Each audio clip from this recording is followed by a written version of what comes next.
वही तो, सब जोक से जुड़ा रहिएगा और हमें जब ही आपको याद करे बुला लीजिएगा, हम क्लास ले लेंगे, कोई बात नहीं है। चलिए प्रणाम। খুব ভালো। জি খুব ওম। ভালো। শেলিদি খুব সুন্দর ক্লাস করেছো। খুব छान, खूब ভালো। একদম মন প্রফুল্লিত হয়ে গেছে।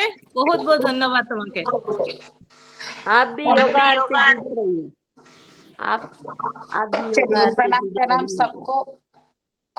खुश कर दिया, यही भगवान ने जो भी दिया है सबको खुश कर लिया, वही है। ठीक है, चलिए प्रणाम प्रणाम। जी धन्यवाद, आभार आपका बहुत बहुत। योगार मंच को आपने खुश कर दिया, आपका बहुत बहुत धन्यवाद। और मुकेश भैया का बहुत बहुत धन्यवाद जिन्होंने आपको आमंत्रित किया। आपका मैं धन्यवाद और आभार व्यक्त करते हुए अगला कार्यक्रम की तरफ चलते हैं। हमारा आज हम जैविक खेती की तरफ बढ़ते हैं, क्योंकि हमने अभी तक 2-4 दिन से हमने प्राकृतिक चिकित्सा, हम जैसे आहार पर, हमारी दिनचर्या और हम स्वस्थ कैसे रहे, इसके बारे में हमने 2-3 दिन लगातार कंटिन्यू चर्चा की। मगर आज हमारा जो विषय है जैविक खेती का, और हमारे साथ उत्कृष्ट किसान है बालाघाट से। तो मैं आदरणीय आज के हमारे मुख्य वक्ता को सादर आमंत्रित करने के लिए आदरणीय डॉक्टर रोशनलाल जी भैया को मैं आमंत्रित करती हूँ। उनका परिचय के साथ उनको आमंत्रित करें। जी ओम। सदन को नमन। आज के हमारे मुख्य अतिथि, मुख्य वक्ता आदरणीय श्री भेजलाल माने जी हैं। ये बालाघाट के किसान हैं और आपका जो खेती में बहुत, एक तो छोटे किसान है, पर अगर प्राकृतिक खेती की दृष्टि से अगर इनको देखें तो ये बहुत बड़े किसान हैं और बहुत लगन से काम करते हैं। आप इनकी खेती के जो तौर तरीके और कार्य करने की शैली देखेंगे तो आप निश्चित रूप से समझेंगे कि ये किस तरह से काम करते हैं। और इनका पूरा परिवार खेती में लगा रहता है और सब्जी लगाते हैं, सब तरह की खेती करते हैं प्राकृतिक। आप इनके तो आपके कई सारे इन्होंने अपने जो छोटे छोटे प्रयोग भी किए हैं, तो वो सब चीजों से आप लोगों को अवगत कराएंगे। ऐसे हमारे किसान श्री भेजलाल माने जी, आपका इस योगाहार मंच पर हार्दिक अभिनंदन है, हार्दिक स्वागत है। आप आए और हमारे किसान भाइयों से अपनी जो आप कार्य करते हैं अपने खेतों में, उन चीजों को हमारे योगाहार परिवार के सदस्यों को अवगत कराएं। जी माने जी। सभी को प्रणाम सर, जय गौ माता की। मैं एक छोटा सा किसान, मेरा परिचय दे दूं। मैं भेजलाल माने, बालाघाट जिले में एक लालबरा ब्लॉक है, उसमें गांव एक छोटा सा रामपुरी। सर मेरी जो खेती है वो 3 से 4 एकड़ जमीन है, जिसमें मैं गौ आधारित प्राकृतिक खेती करता हूँ। मेरे पास जो भी संसाधन है वह संसाधन यही है जो मुख्य खेती के आधार हैं। मैं इन्हीं के थ्रू खेती जो भी है गौवंश के आधारित खेती करता हूँ। यह मेरा छोटा सा एक मकान है और इस मकान में कंबाइंड फैमिली है, मैं हूँ और 2-3 परिवार हैं, 4 लोगों का परिवार है। यहाँ आप देख सकते हैं गौशाला है मेरा। यह भी गौशाला पक्का है, जिसे गौ जो भी वेस्टेज रॉ मटेरियल है वह इस टैंक में गौमूत्र और गोबर यह इकट्ठा होता है। इसे भंडारित करने के लिए संसाधन भी है, जिसे मैं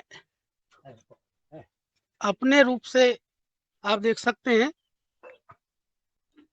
इधर है जो वर्मी कंपोस्ट यूनिट है, जिससे खाद बनाया जाता है। यह जो दवाई है यह एसिड है, ह्यूमन एसिड के रूप में बनाया जाता है खेती के लिए। यह जो अर्क है यह 10 पर्णी अर्क है, जो पत्तियों द्वारा गौमूत्र द्वारा तैयार किया जाता है। बाकियों में गौमूत्र भंडारण किया जाता है, जो पुराना भी है और नया भी है। यह एक मेरी बागवानी है, खेती घर से ही स्टार्ट हो जाती है, जिससे गौ के लिए यह एक एजोला इकाई घास है, हरी घास जिसे बोलते हैं हम। यह गाय के लिए उपयुक्त, एक पशु को 1 kg पर डे खुराक के रूप में दिया जाता है, जिसकी प्रोटीन के रूप में पूर्ति होती है। उसके बाद हम चले आते हैं, मेरी जो बागवानी है उसमें वर्मी कंपोस्ट यूनिट जो खाद है वह बनाया जाता है। जो अपना जो घर का जो गऊ का जो वेस्टेज निकलता है उसे हम जो गोबर जो है वह बायोगैस यूनिट में गैस के रूप में भी लेते हैं, और जो फिर वेस्टेज रॉ मटेरियल निकलता है उसे, या जो देसी भाषा में घुरा बोला जाता है वेस्टेज रॉ मटेरियल, उसको फिर वो सड़ता है गलन क्रिया, उसको हम वर्मी कंपोस्ट यूनिट के रूप में फिर ट्रांसफर करते हैं। तो यह आपका वर्मी कंपोस्ट है। यह जो खाद है यह खाद सुरक्षित, कोई केमिकल नहीं, और इसमें केचुआ है, वह केचुआ हमें खाद के रूप में ट्रांसपोर्ट कर देता है। यही हमारा गणपत जी म्यूट कर ले प्लीज, गणपत जी भ्राता जी।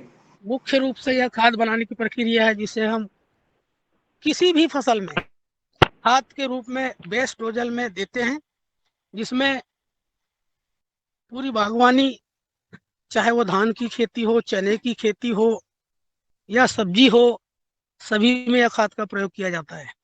अभी वर्तमान समय में फसल भी लगी हुई है, यह आप देख सकते हैं, यह गोभी है, गोभी की फसल लगी है, और उसके साथ लिक्विड तरल खाद के रूप में हम घर पे अमृत पानी बनाते हैं। यह जो आप देख रहे हैं ये अमृत पानी है, 200 लीटर के ड्रम में बना हुआ है। यह अमृत पानी मोटर के द्वारा पानी के थ्रू चला जाता है। यह आयुर्वेद में एक पुदीना जो बोलते हैं वह पुदीना भी है, पान भी है देसी। इतनी बड़ी बागवानी है जिसमें हम अन्य प्रकार की फसल लेते हैं। अभी वर्तमान में मेरे यहाँ ये जो हमारे यहाँ बरबट्टी होती है, यह बरबट्टी की फसल लगी है, आप देखते हैं। और ये जो नालियाँ हैं, नालियाँ में खरपतवार कचरा जो आता है तो उसको रोकने के लिए हमने प्राकृतिक रूप से, हमारे यहाँ जो पुआल होता है पैरा धान का, उस नाली में इसको आच्छादन के रूप में किया गया है, ताकि कचरे से रोकथाम हो और किसान को मेहनत कम लगे। उसके बाद इसमें ड्रिप इरिगेशन लगा हुआ है। उसके बाद कीट व्याधि के लिए हमें ये लाइट ट्रैप लगा है, प्रकाश पुंज कहना चाहिए। इसमें कीट से किसान को रोकथाम मिलता है और हमारी जो मुख्य फसलें हैं वह सुरक्षित होती है। सर जी, यह जो प्रक्रिया है मेरे यहाँ, यह करीब 28 वर्ष रनिंग में है मेरा, जो लगातार चलते आ रहा है। इसमें अन्य फसलें भी हैं। यह तो हुआ मुख्य रूप से बरबट्टी की फसल हुई, इसमें गवार फली जो हमारे यहाँ होती है वो फसल हुई। फिर इसमें देसी करेला है। यह जो करेला बहुत पुरानी परंपरा से चलते आ रही है, इसका बीज हम सुरक्षित रखते हैं और देसी ही बीज का प्रयोग करते हैं। इसमें जो भी मुख्य फसल लगी हुई है यह सब देसी बीज का ही है। इसमें कोई मार्केट से या हाइब्रिड सीड ऐसा कुछ नहीं है, ये सब देसी बीज से ही किया हुआ है। घर की बीज है, घर का ही जो एक बार हमने लाए और उसी का बीज, उसको रनिंग बीज बनाते हुए रनिंग में कर रहे हैं। यह इस बागवानी में जो हमारे यहाँ भाजी होती है, चौलाई भाजी होती है, मेथी भाजी होती है, धनिया होता है, यह वह फसल है। यह लगभग 8 दिन की फसल हो चुकी है और इसमें सर कोई केमिकल भी नहीं है। इसमें बेस में वर्मी कंपोस्ट है, पानी के साथ फिर अमृत पानी है, इसी का उपयोग किया जाता है। यह परंपरा से चलते आ रही, करीब परंपरागत खेती के अंतर्गत लगातार 28 वर्ष रनिंग में है मेरा। किसान भाई से मेरा यही अनुरोध है, यह जो देसी पद्धति है इसमें भी कुछ कम लाभ नहीं होता। अगर हम मार्केटिंग या मार्केट में बेचें तो इसका जो लागत मूल्य है वह अदर के सिवा ज़्यादा मिलता है। हम अपना माल स्वयं ही अपने इससे बेच लेते हैं। तो ये तो हुई सर मेरे यहाँ बागवानी की फसल। सेकंड क्रॉप भी है मेरे यहाँ कि सर यह जो अपने यहाँ गेहूँ होता है, अभी यह देसी विधि का ही गेहूँ है, यह मिश्रित फसल है, इसमें सिंगल नहीं है। गेहूँ है, गेहूँ के साथ में आसपास सरसों है। सरसों बस हार्वेस्टिंग के कगार पे है, उसके बाद में गेहूँ कट जाएगा, क्योंकि इसको मिश्रित नहीं काट सकते, सरसों अलग, क्योंकि ये तिलहनी फसल है। उसके बाद में गेहूँ है, गेहूँ काट के फिर हम उसको अलग अलग हार्वेस्टिंग के लिए थ्रेसर के थ्रू थ्रेसिंग कर लेते हैं, क्योंकि गेहूं का जो पुआल होता है, जो रॉ मटेरियल, वो हमको पशु के लिए काम आता है। फिर सेकंड फसल है सर, यह जो देसी लहसुन है, यह लहसुन की फसल है। आप देखते हैं ये प्राकृतिक रूप से किया गया यह लहसुन है। आगे प्याज भी है, मिश्रित है, प्याज है, मेथी है, चौलाई है, धनिया है और लहसुन है। और बीच में पशुओं के लिए, क्योंकि हमारा पशु ही एक आधार है, पशु के भोजन के लिए यह जो हमारे यहाँ घास होता है बरसिम, यह बरसिम घास भी करीब 20 डिसमिल की एरिया में है, जो पर डे पशुओं को एजोला के साथ मिक्स करके यह घास दिया जाता है। इससे हमको पशुओं में दूध और हेल्थी अच्छा रहने की एक बहुत बड़ा ताकत है, इसलिए हरी घास बहुत ज़्यादा ज़रूरी है। सेकेंड क्रॉप आता है सर हमारी गोभी। इसके पहले सर इसमें हरी ब्रोकली थी, उसके बाद में सेकंड क्रॉप में गोभी आ गई। और बेल वर्गीय फसल भी होती है हमारे यहाँ, जो हमें बोलते हैं सेम, सेमी जो बोलते हैं, सेम की फसल, यह बहुत ज़्यादा मात्रा में होती है। लगभग अगर एक औसतन उत्पादन देखा जाए तो पर तुड़ाई में 50 kg पर डे चलता है एक दिन की तुड़ाई में। तो हम सप्ताह में अगर बात करें तो कुंटल भर जाता है। सेकंड में सर आता है फिर हमारी बागवानी। यह भी प्राकृतिक रूप से किया हुआ है, इसमें भी ड्रिप इरिगेशन के थ्रू पानी आता है, आप देख रहे हैं। थोड़ा सा स्लो चलो भेजलाल जी, थोड़ा सा स्लो चलिए जी। जी सर, यह जो बागवानी है सर, यह टोमेटो की है। यह सर मिश्रित फसल है। ये जो हमारा जो मुख्य रूप से इसमें सर मल्चिंग लगी हुई है। यह मल्चिंग में हम, यह बेड की लंबाई 120 फीट है। 120 फीट में 1 कुंटल वर्मी कंपोस्ट खाद डला है सर अप्रैल माह में, पिछला अप्रैल माह में डला है। उसके बाद उसमें बरबट्टी जो होती है बेल वाली फसल हमारी, वह फसल निकल चुकी है बरबट्टी की। बरबट्टी के बाद उसमें 2 पौधों के बीच में हमने गोभी लगाया, एक गांठ वाली गोभी, एक फूल वाली गोभी, वह भी फसल निकल चुकी। उसके बाद में टमाटर हमने पहले शिफ्ट में लगाया, जो यह इस कतार में है, करीब 2 माह से लगातार है। ये पर डे कुंटल, एक एक कुंटल इसका उत्पादन हो रहा है पर डे।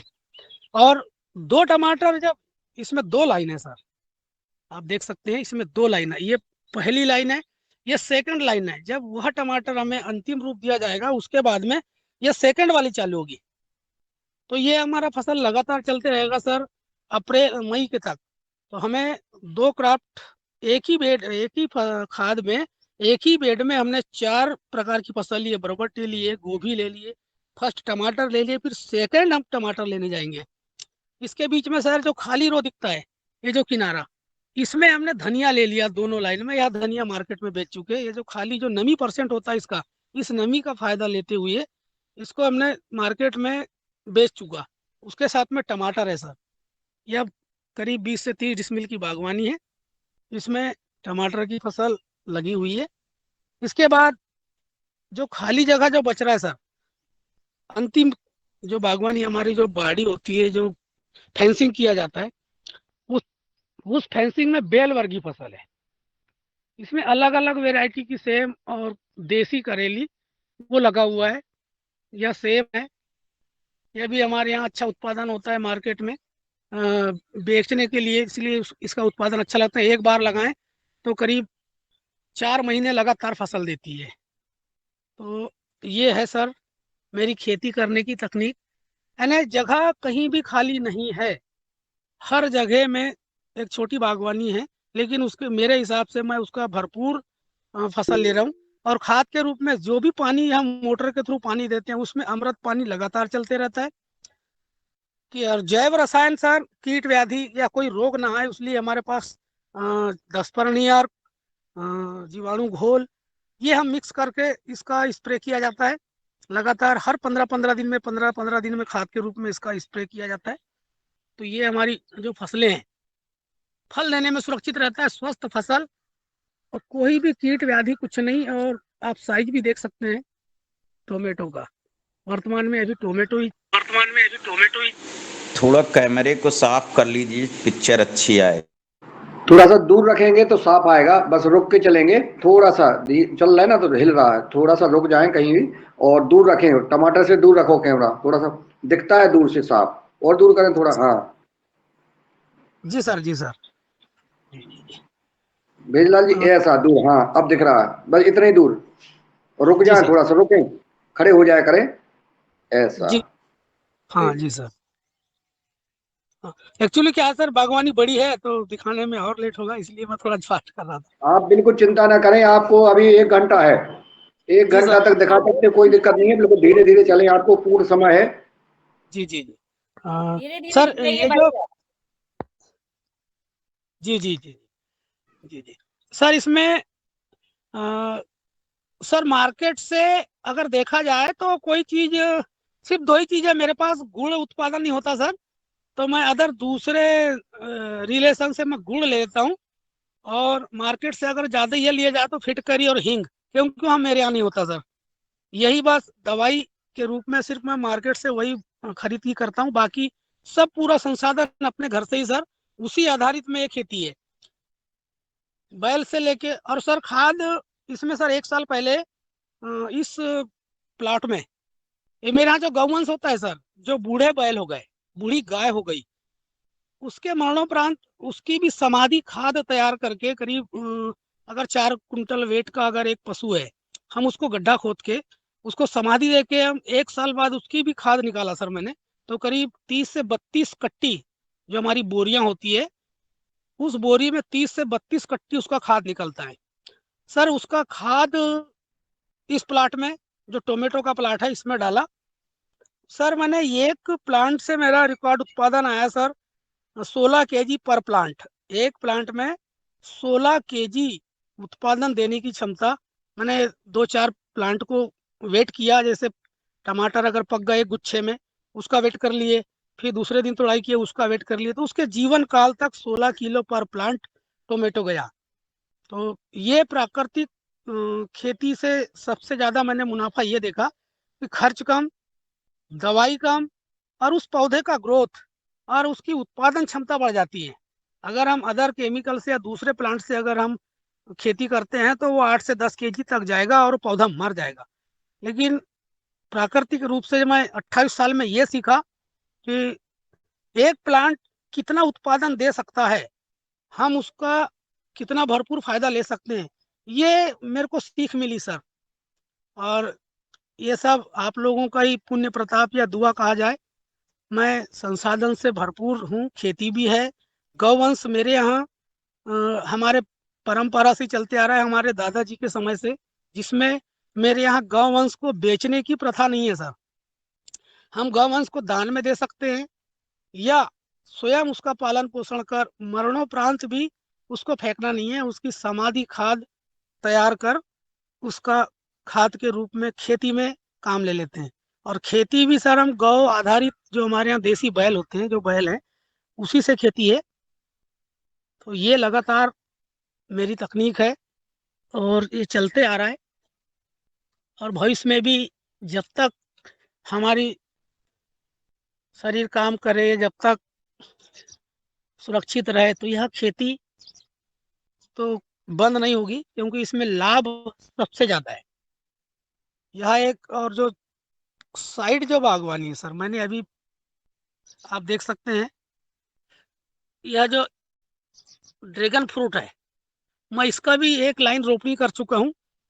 ये बागवानी बाड़ी के किनारे किनारे, इसमें 10 पौधे हैं। हमारे यहाँ जो एक पौधा होता है सब्जी का, कटहल जिसे बोलते हैं, वह कटहल भी बाड़ी के किनारे तैयार कर चुका हूँ। यह लगातार 2 वर्ष से पौधों का भी, यानी हार्टिकल्चर बागवानी की ओर भी ज़्यादा वो है। और आम के पौधे में भी स्वयं के द्वारा एक आम का पौधा है जिसमें ग्राफ्टेड किया हूँ सर, जो फल अभी छोटे छोटे फल लग चुके हैं सर। उसमें एक पौधे में 3 से 4 वेराइटी है, दशहरी, लंगड़ा, रत्नागिरी, तोताफल्ली, ऐसी 4 वेराइटी है एक ही पौधों में। यह सर प्राकृतिक रूप से खेती करने का एक सबसे ज्यादा फायदा मानव शरीर के लिए, हम स्वस्थ भोजन ले रहे हैं और औरों को भी स्वस्थ भोजन खिलाने मार्केट में सर बेचने का भी एक बहुत बड़ा वो मिला मुझे। 28 साल में इतने ग्राहक, इतने परिचय, मार्केट गए या ना भी गए, एक दिन कभी कोई किसी कारणवश अगर हम मार्केट ना जा पाए तो ग्राहक जो है जिसको शुद्ध देसी सब्जी या देसी अन्न पसंद है तो वह घर में आ जाता है और जितना उसको आवश्यकता है वह लेके जाता है। यह बहुत सबसे जबरदस्त फायदा है सर कि मार्केटिंग बंद नहीं होती, आय का स्रोत मेरा कभी बंद नहीं होता पर डे। तो ये और औरों को भी सर मेरा प्रयास है, मेरे यहाँ गांव में भी या बाहर करीब यहाँ से 15 किलोमीटर गांव के आसपास ऐसे किसान हैं जिनको भी मैं प्रोवाइड अपने घर से खाद, बीज, दवाई और उनके प्लाट में जाकर निःशुल्क गाइडलाइन या प्रशिक्षण देना, यह सर लगातार प्रयासरत रहता हूँ मैं और जाते रहता हूँ। औरों को भी प्रोत्साहित करता हूँ कि आप ऐसी खेती करिए।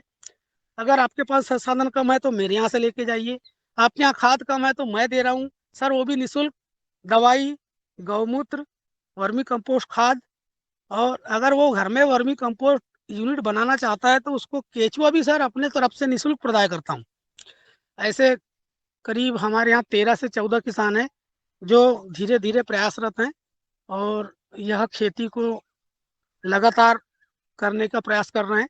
लेकिन फायदा अच्छा है, सब्जी वर्गी फसल में उनने काफी हद तक अभी मुनाफा ले चुके हैं। यह है सर मेरी खेती का एक छोटा सा जो मैं आपको दिखा रहा हूँ। हो सकता है मेरे में अगर और कोई कमी हो या इसमें और कुछ आगे कुछ करना चाहूँगा तो मैं आपसे भी यह सीख लगातार लेते रहूँगा कि हो सके मुझ में अगर और कोई कमी होगी तो मैं आपसे और कुछ गाइडलाइन या हो सकता है मेरे खेती करने में कोई कमी विसी हो तो मैं आपसे भी सीखना चाहूँगा। तो यह सर मेरी खेती का एक छोटे किसान का एक प्रयास है और लगातार इतने वर्षों से करते आ रहा हूँ। 28 वर्ष रनिंग में है मेरा।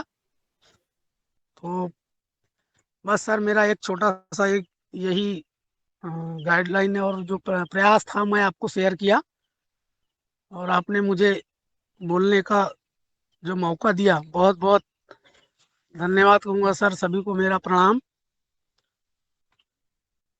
यही मेरा बस आखिरी वो था सर। तो ग्रुप के सभी साथियों को, सभी दोस्त, सभी किसानों को मेरा सादर प्रणाम सर।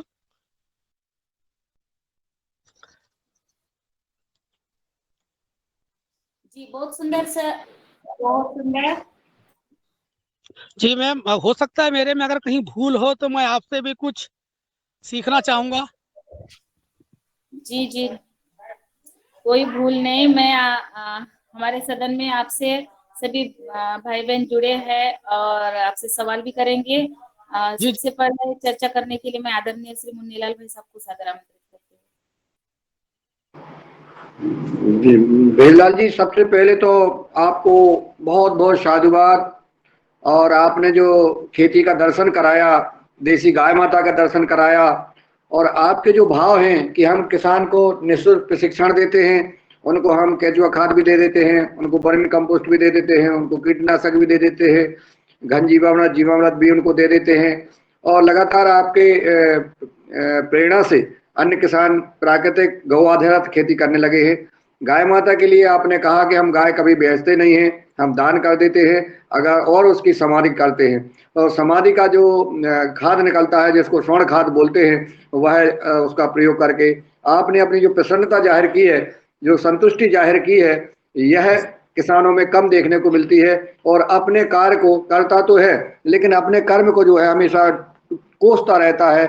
ऐसे व्यक्तियों में से आप नहीं, आप जो है अपने कार्य से बिल्कुल स्वस्थ संतुष्ट हैं और प्रसन्न हैं। और अपनी आमदनी का भी आपने जो बताया कि रोज हमारे आमदनी रहती है और अच्छी आमदनी हो रही है। और 28 वर्ष से आप प्राकृतिक गौ आधारित खेती करते आ रहे हैं। आपके पूरे परिवार को आपकी पूर्व आपके जो पिताजी हैं, दादा हैं, परदादा हैं और आपकी आने वाली पीढ़ी को कि स्वस्थ, समृद्ध और सुखी रहने की पतंजलि योगाहार परिवार कामना करता है।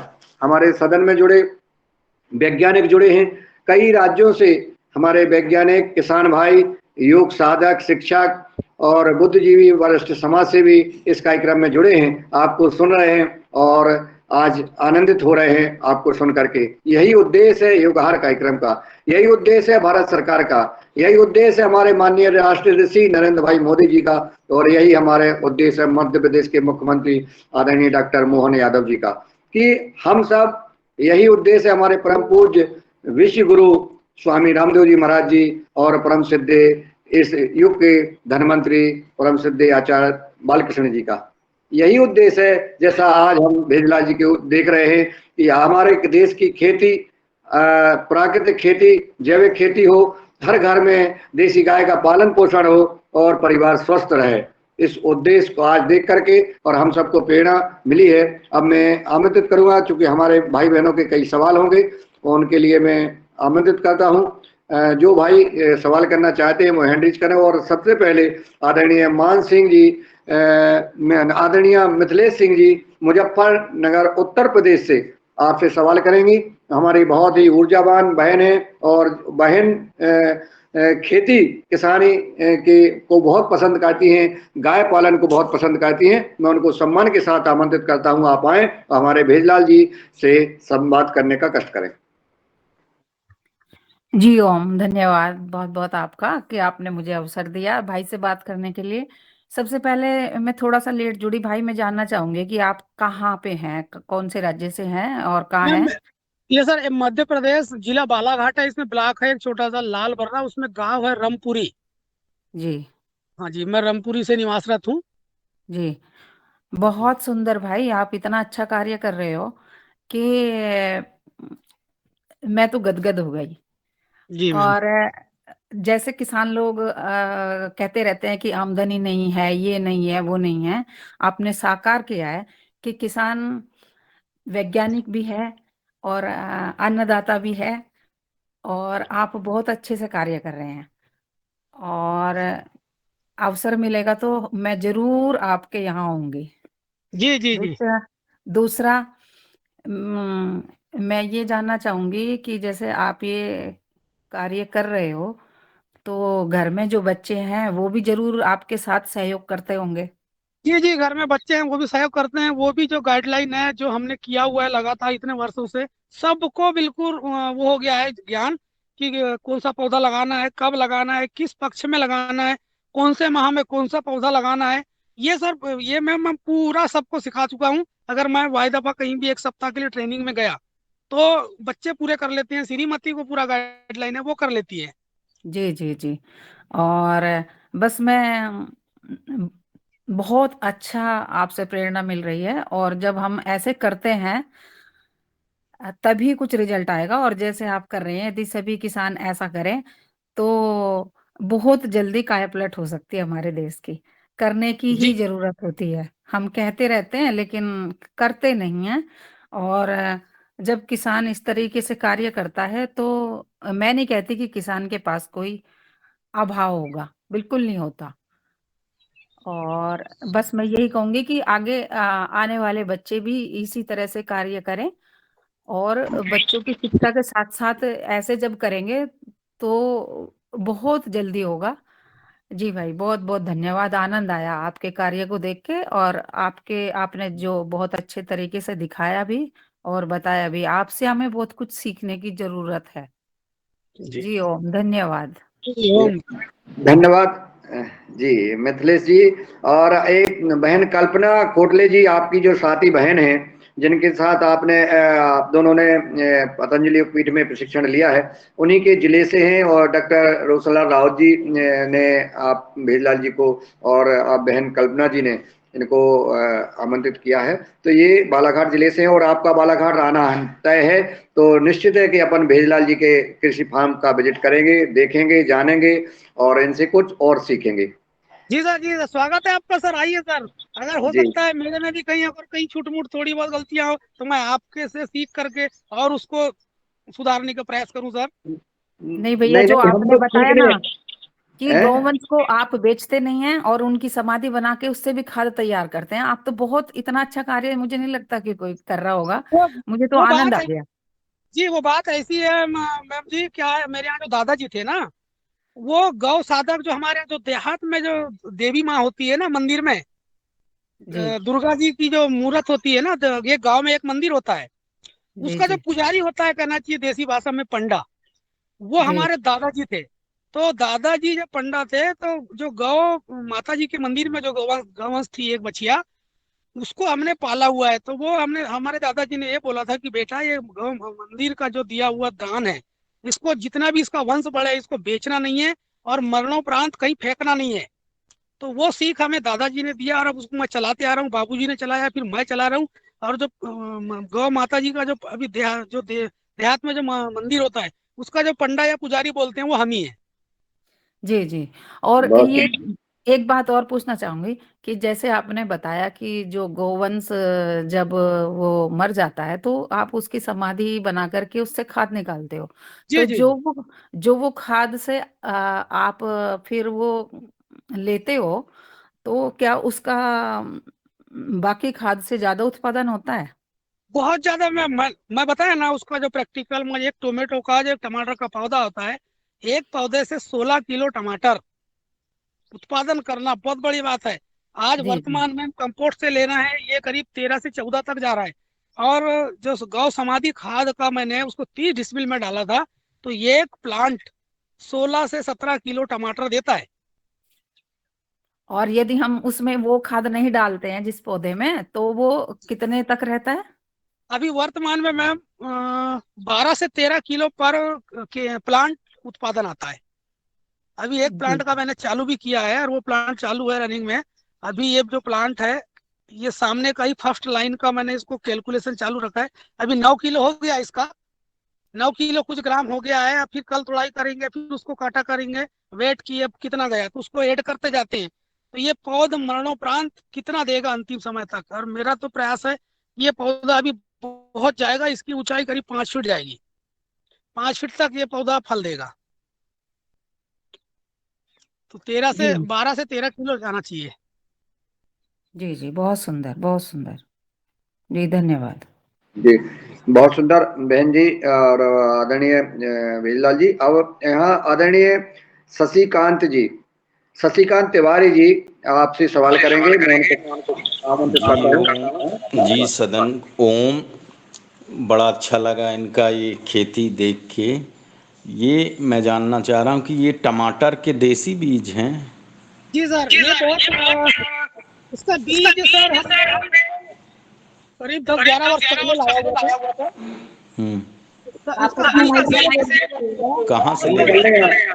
हेलो जी, इसका जो पहला फल था सर, नीचे वाला जो फर्स्ट फ्लावरिंग में जो फल आता है गुच्छे में, उस फल को सर हमने तोड़ करके उसका बीज निकाल करके उसको सुखा लिया, सुरक्षित भंडारण कर दिया। अब जो सेकंड फसल निकल रहा है, यह खाद्यान्न के रूप में मार्केटिंग में लेके जाते हैं।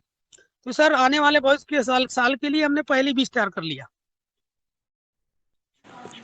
अच्छा, तो इसका अच्छा प्रोडक्शन है? जी जी, लगातार ये जो बीज है वो इसी भूमि में फला आप हुआ बंद कर है। लिया करें सवाल करके। हाँ जी, आप बोलिए। इसी बीज में इसी भूमि में हमने पकाया हुआ है उस फसल को। तो वो यहीं का लगातार, वो यहीं के माहौल में और यहीं के मौसम अनुकूलित जितना उसका जो सहने की क्षमता है वो यहीं बढ़ता है। अगर हम अदर बीज दूसरे से लाते हैं तो एक वर्ष उत्पादन देगा, सेकंड वर्ष में नहीं देता सर। ये मैंने उसका प्रैक्टिकल देखा इतने वर्षों में।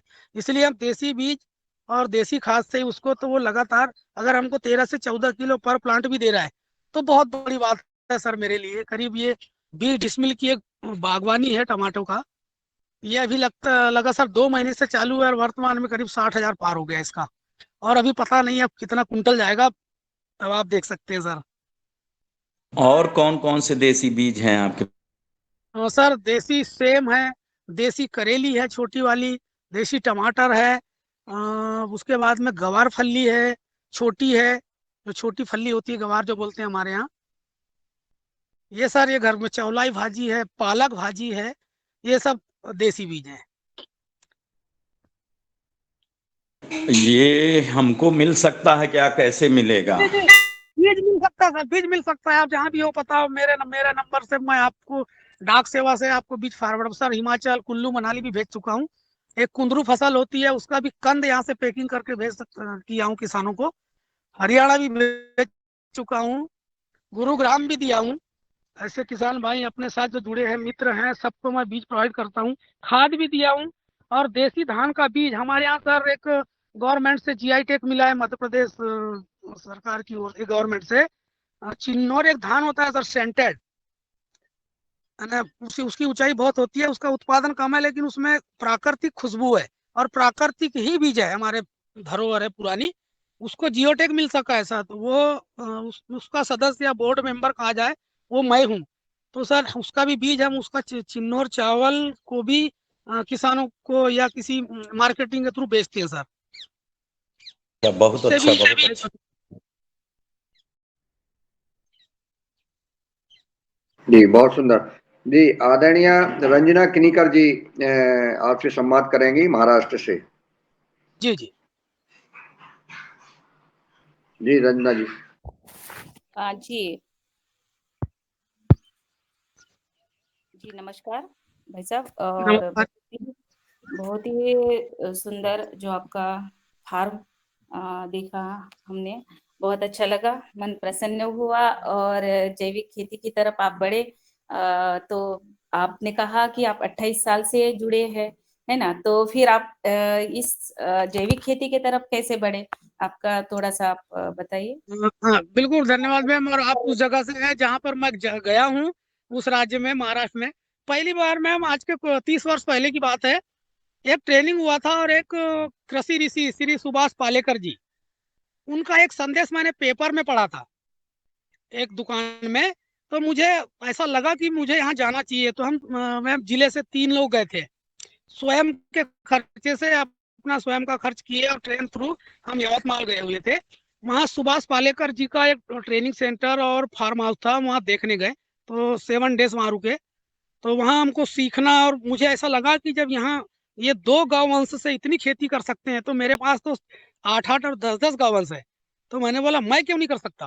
तो बस वहीं से आया और मेरा मन एक ऐसा हुआ कि नहीं, मैं हम बाबूजी को बोला, श्रीमती को, नहीं हम ऐसा कर सकते हैं, अपने पास संसाधन बहुत है। तो बस उसी को धीरे धीरे प्रोवाइड करते करते, बढ़ाते बढ़ाते 3 या 4 वर्ष के बाद इतना ज्यादा होने लगा।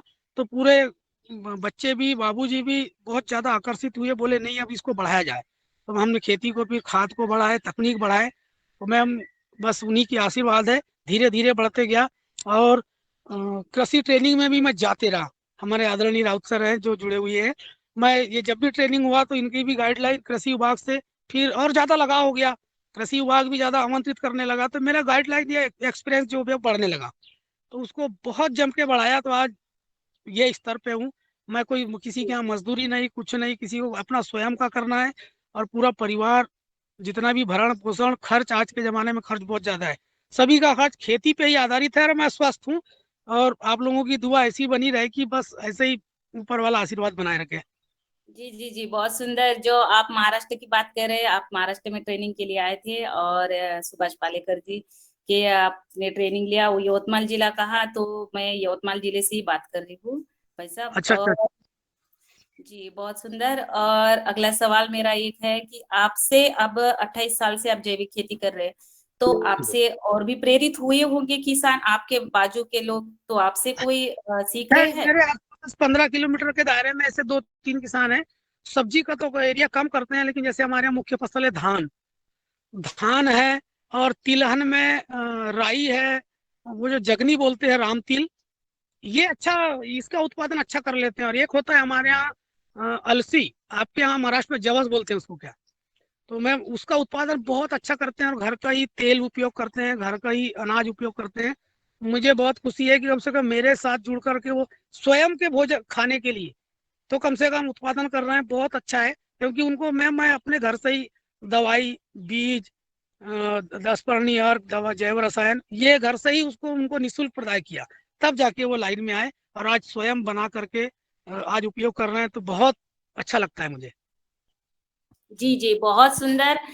एक तो सबसे पहले बहुत अच्छा कि आप जैविक खेती की तरफ 28 साल पहले जुड़े, और उनसे आपने अपने जीवन में तो उतार लिया खेती को, और फिर जो हमारे प्राकृतिक जैविक खेती की तरफ आप बढ़े, और आपसे प्रेरित भी आपके यहाँ के किसान हो रहे हैं, बहुत सुंदर है। और एक तीसरा मेरा सवाल है आपसे कि जो आप बीजों का संगोपन करते हैं तो उनके कोई पॉकेट आपने साल भर से आप बना के रखते हैं या फिर वो वैसे बेचते हैं, या उसकी प्रक्रिया थोड़ा सा बताने का कष्ट करें। मैम बीज तो मैं बेचता नहीं, लेकिन जैसे कोई ऑर्डर करता है कि भैया मेरे को देसी बीज चाहिए, करेला चाहिए, सेम चाहिए, टमाटर चाहिए, तो मैं उनको छोटी छोटी पैकिंग करके उनके डाक सेवा से उनका पता लेके उनको डाक सेवा से भिजवा देता हूँ। चाहे वो धान का हो, चाहे वो राई का हो, गेहूं का हो। धान में भी दो तीन क्वालिटी है। एक सेंटेड है, हमारे यहाँ चिन्नौर होता है। एक उससे फाइन यानी उससे थोड़ा मोटा होता है जय श्री राम, यानी जय श्री राम बारीक है, उससे मोटा चिन्नौर होता है पर सेंटेड होता है। तो घर उपयोग में सबसे पहले जिसको मैं ऐसा किसान हूँ कि जितना भी प्रोडक्ट तैयार होता है धान किस्म में, धान में वो मार्केट में गवर्नमेंट को बेचता ही नहीं। सबसे मेन क्योंकि गवर्नमेंट उतना रेट नहीं दे पाती, वो 2000 कुछ रुपए कुंटल देगी और मेरा चावल उससे ज्यादा महंगा बिक जाता है। तो मैं स्वयं से मिलिंग करा करके उसका जो रॉ मटेरियल है गौवंश के लिए रख लेता हूँ, और जो उसका जो टूट खंडा जो बनता है वो घर यूज में हो जाता है, और जो फर्स्ट नंबर का चावल है वो मार्केटिंग हो जाता है। तो ये इसमें आय का स्रोत ज्यादा होता है और 2 रुपए तेज बिक जाता है। जी जी जी, बहुत बहुत धन्यवाद आदरणीय भाई साहब, बहुत अच्छा लगा आपसे फिर से और एक बार इस योगा मंच पर आपको आमंत्रित करके और भी देखेंगे, सुनेंगे और आपसे जानेंगे। आपसे बहुत अच्छा लगा, बहुत बहुत धन्यवाद। जी आप मैं आमंत्रित करता हूँ उत्तराखंड देवभूमि से देहरादून से आदरणीय हमारे दिनेश जी सेमवाल जी इस सदन में जुड़े हुए हैं और जिन्होंने इस योगाहार कार्यक्रम को 4 चांद नहीं 16 चांद लगाए हैं और लगभग इस देश की महान हस्तियों को इस कार्यक्रम में जोड़ा और उनके मार्गदर्शन प्राप्त हुआ। मैं दिनेश जी को सादर सम्मान के साथ आमंत्रित करता हूं, आप आएँ और हमारे आदरणीय भेजलाल जी से संवाद करने का कष्ट करें। जी आदरणीय धन्यवाद और आदरणीय सदस्यों को नमन। और जैसे आदरणीय मुनीलाल जी भाई साहब ने कहा, वो हमारे मार्गदर्शक भी हैं और भला एक किसान से बड़ा विशिष्ट कौन हो सकता है दुनिया में, जो और वो किसान जो कि रासायनिक पदार्थों को और कीटनाशकों को दूर रखता है अपनी खेती से। उससे हाँ बड़ा आप सभी लोगों को नमन कि इस तरह से आप कार्य आगे बढ़ा रहे हैं। और ये बड़ी साधना भी है कि 28 वर्षों से धरती को विष मुक्त रखना बहुत बड़ी बात है, और धरती विष मुक्त है तो हम भी विष मुक्त हैं। तो सर हाँ मैं एक प्रश्न पूछने वाला था, लेकिन आदरणीय रंजना दीदी ने वो बात रखी कि बीजों वाली बात, ये स्पष्ट हुआ कि आप बीज बजाते हैं, क्योंकि आज सबसे बड़ा संकट अगर देखा जाए इस विषैली खेती के बाद बीजों का है, क्योंकि अधिकतर तो हम बाजार पर डिपेंडेंट हो गए हैं। लेकिन फिर भी एक प्रश्न मात्र पूछने के लिए बनता है, क्योंकि आप बहुत अच्छा कार्य कर रहे हैं, कि क्या आप जैसे दूसरे कई कुछ ऐसे किसान हैं जो बीज बचा रहे हैं, जो हमारे देसी बीज बचा रहे हैं, क्या ऐसे किसान हैं? अगर हाँ हैं तो फिर आपका उनके साथ कैसा संपर्क है? जी आदरणीय, मैं ये पूछना चाह रहा था। सर जी प्रणाम। ये सर ये जो बीज की प्रक्रिया है हमारे यहाँ, ये जो प्रॉपर जिले में है, ऐसे कुछ किसान हैं जिनको मैं प्रोवाइड किया हूँ और वो बचा के रखे हैं। ये सर कुछ कहना चाहिए जंगली एरिया जो होता है, घाट जहाँ पर बारिश का पानी होता है वहाँ कम हुआ, वहाँ सर इस बीज को ज्यादातर संजोए रखे हैं। तो उस बीज के लिए जैसे रागी हो गया, कोदो कुटकी, हमारे जो मिलेट्स होते हैं वो इस एरिया में होता है। तो उन्हीं तो मैं अपने तरफ का बीज में उनको दे करके, और वहाँ किस उम्र का बीज है, कौन से माहौल में यह उत्पादन आपको दे सकता है नहीं दे सकता है, ये प्रक्रिया हमने एक दूसरे से संपर्क करके उसको दिए। फिर मैंने बीज उनको दिया, उनने बीज मुझे दिए कि भैया ये बीज आपके यहाँ अच्छा हो सकता है, खाने में स्वस्थ है, बढ़िया पौष्टिक तत्व तो इसमें ज्यादा है। तो इस प्रकार का हमने एक दूसरे से संपर्क करके उस बीज को संजोए रखे सर। जी जी धन्यवाद सर, और हम समय पड़ने पर आपसे संपर्क भी करेंगे जल्दी। जी जी जी जी जी सर, कोई दिक्कत नहीं। धान का बीज है, सब्जी में ऐसे 2-4 वैरायटी है, देसी सेम है, सेम में भी 3-4 वैरायटी है, देसी करेला है, देसी टमाटर है। ये सर भाजी, चौलाई, पालक, मेथी जो भाजियां होती है, ये सब देसी है। इसमें हम बीज घर में ही बना करके उसका सुरक्षित भंडारण कर लेते हैं।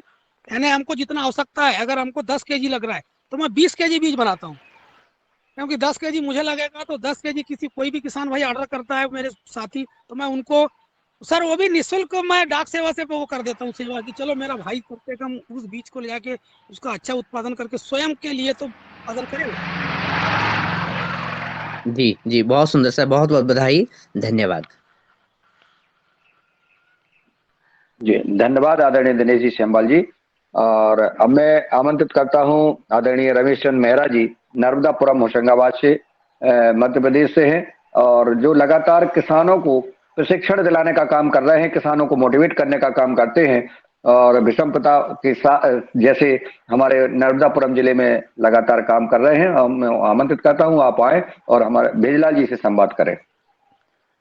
जी ओम, सदन को नमन। आज की कक्षा बहुत अच्छी रही और आदरणीय हमारे मुख्य अतिथि महोदय ने जो हमको कृषि का दर्शन कराया, उनकी बगिया का दर्शन कराया, बहुत अद्भुत है।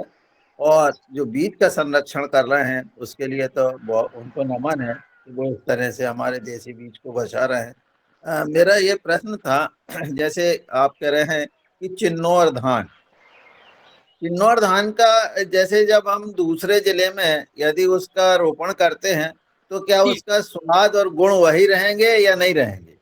नहीं रहेगा सर। वो क्या है, क्लाइमेट और हमारे यहाँ कुछ ही एरिया ऐसा दायरा, जिले में पूरा जिला नहीं है, कुछ जो बेल्ट है, जो भूमि है, बस उसी दायरे में वो उत्पादित और सुगंधित रहेगा। हमने उसको अदर जिले में, अदर भूमि में, दूसरी जमीन में उसको ट्रांसप्लांट करके उसका उपयोग करके देखा, तो उसमें खुशबू नहीं रहेगी और वो पौधा ऊंचाई ज्यादा बढ़ के गिर जाएगा, उसका उत्पादन 0 आ जाता है। तो ये अदर स्टेट में और अदर उसमें नहीं है। हमको उसको 3-4 वर्ष उसका टेस्टिंग किए हमने। अपने भूमि में भी 2 बार लगाए, एक पतली जमीन में, एक दोमट मोटी जमीन में। तो मोटी जमीन में ऊंचाई बढ़ जाएगी और गिर जाएगा, गिरेगा तो उत्पादन नहीं आता। और जो पतली जमीन है उसमें ही वो सक्सेसफुल है और उसी जमीन का ही उत्पादित सुगंधित धान रहता है।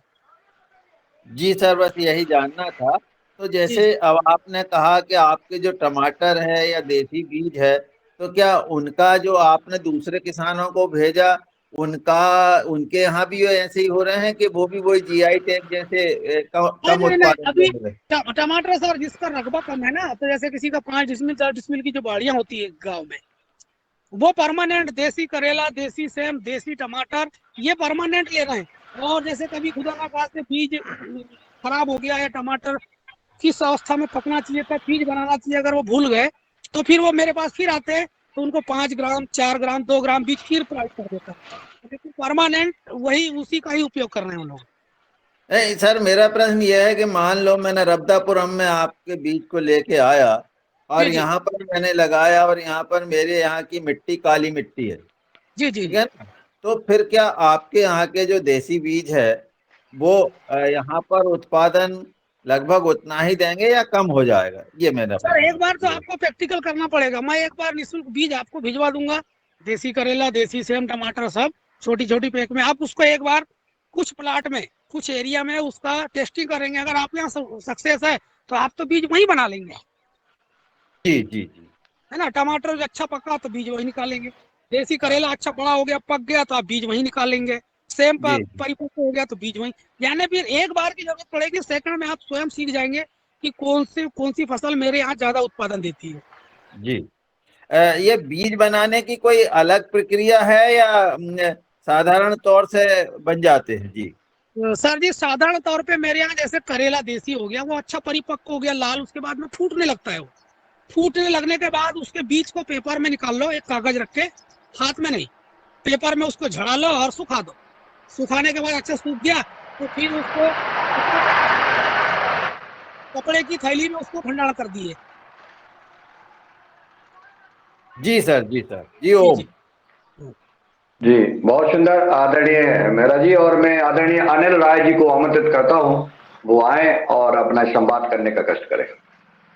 जी ओम, मैं सर से केवल यही प्रश्न करना चाहता हूं कि आपका बीज संरक्षण प्राप्त करने के लिए हम लोग को जरा सा मोबाइल नंबर दे दें और जो आप बीज संरक्षित करते हैं जैसे गेहूं है, चना है, बाजरा है, ये सब करते हैं, तो उसको क्या विधि है? क्योंकि यहाँ बहुत कीड़े पड़ जाते हैं, तो उसका निजात पाने के लिए आपका समाधान चाहता है जी। बिल्कुल अच्छा। मेरे यहाँ सर हमारे दादाजी के समय से जैसे गेहूं का बीज है, हमने अच्छा बिल्कुल उसको हार्वेस्टिंग करने के बाद सफाई कर लिए, छन्ना कर लिए।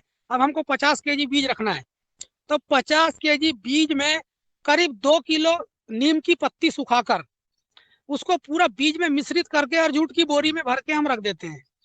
तो सर उसमें कोई कीड़े नहीं, कुछ नहीं, साफ सुथरा होता है। हमारे यहाँ परंपरा से देसी नीम के ही पत्ती का उपयोग किया जाता है, तो मैं भी वही करते आ रहा हूँ। क्योंकि नीम के पौधे मैंने बागवानी के आसपास 3-4 बड़े पेड़ लगा चुका हूँ, क्योंकि आयुर्वेद में नीम का अर्क निकालने के लिए जरूरत पड़ती है। और नीम के पौधे में जो गिलोय होता है, गिलोय का बेल चढ़ा दिया हूँ, तो वो भी आयुर्वेद में काम आता है मुझे। इसलिए ये पूरा संसाधन घर से ही कर चुका हूँ। तो उसका पत्ती आप 50 केजी बीज में 2 किलो नीम की पत्ती सुखाकर मिश्रण करके आप भंडारण कर दीजिए, कोई कीड़े नहीं आएंगे। जी जरा नंबर बता दें सर। जी मेरा नंबर, चलो सभी लोग साथ में हैं तो सभी लोग के लिए 94